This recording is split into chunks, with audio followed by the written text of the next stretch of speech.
கர்த்தருடைய பிள்ளைகள்னா கர்த்தருக்குள்ள எதையும் தாங்கும், எதையும் சகிக்கும். அவருடைய அன்பு நமக்குள்ள இருக்கிறதுனால அதை தாங்குற சக்தியை ஆண்டவர் கொடுப்பாரு, அதுக்குள்ள பலன் ஆண்டவர் கொடுப்பாரு.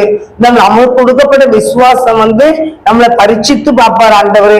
இந்த விசுவாசத்துல என் பிள்ளைங்க நினைச்சிருக்கிறாங்களா அப்படின்னு பார்ப்பாரு.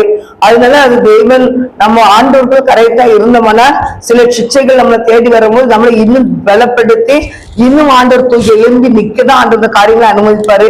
அதனால நீங்க இந்த சிச்சை நீங்க அற்பமா எண்ணிட்டீங்கன்னா அது என்னுடைய பிள்ளைங்க இல்ல, நீங்க வேசியின் பிள்ளைகளா இருக்கீங்கன்னு சொல்லி ஆண்டவர் நம்மளை என்ன தள்ளிடுவாரு. அதனால தேவனுடைய பிள்ளைகளா இருக்கிறீங்க, அதுதாலும் புரண்டாலும் தேவனுடைய பாதத்திற்கு இடங்க. வேலை வரும்போது உங்களை உயர்த்தும் போது ஜனங்கள் ஆச்சரியப்பட முடியாத கர்த்தர் நம்மளை உயர்த்துவார். அதனால தேவனுடைய பிள்ளையே நீங்க எக்காரணம் எதையும் பார்த்து சோர்ந்து போகாதீங்க. கர்த்தருக்குள் உங்களை பலப்படுத்துங்க, கர்த்தருக்குள் உங்களை திட்டப்படுத்திக் கொள்ளுங்க. கர்த்தர் நம்மளை நேசிக்கிறதுனால நம்மளை ஒவ்வொரு நாளும் மேல மேல கொண்டு போறதுக்கு தான் சில காரியங்களை ஆண்டவர் அனுமதிப்பாரு. நம்மளை சிச்சிப்பாரு, நம்ம பெறம்பட்டு அடிச்சு போதிப்பாரு. அதனால தேவ பிள்ளைகளாகிய நம்ம கூடியதான் இருப்பாரு. அதனால நீங்க பயப்படாதீங்க.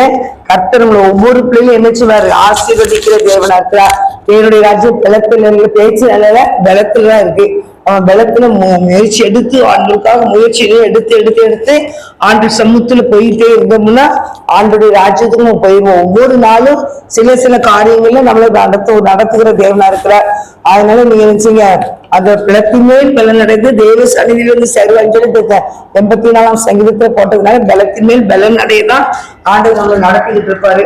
அதனால பெட்மாஸ்ல ஒரு பாட்டு படிப்பாங்க. அந்த பாட்டு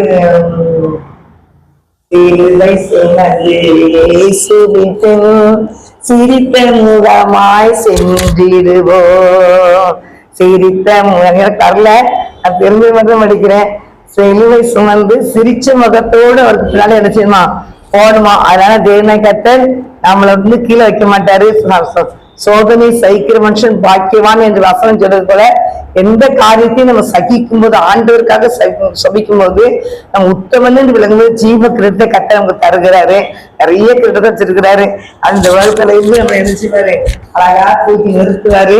பரலோக ராஜ்யத்துல போன உடனே பெரிய கிரீடத்தை வைப்பாரு, நமக்கு முத்தம் கொடுத்து அரவணைச்சு என் பிள்ளை அப்படின்னு சொல்லி நம்மளை பாசம் காட்டுவாரு. கர்த்தர் கிருபையை தருகிறார்.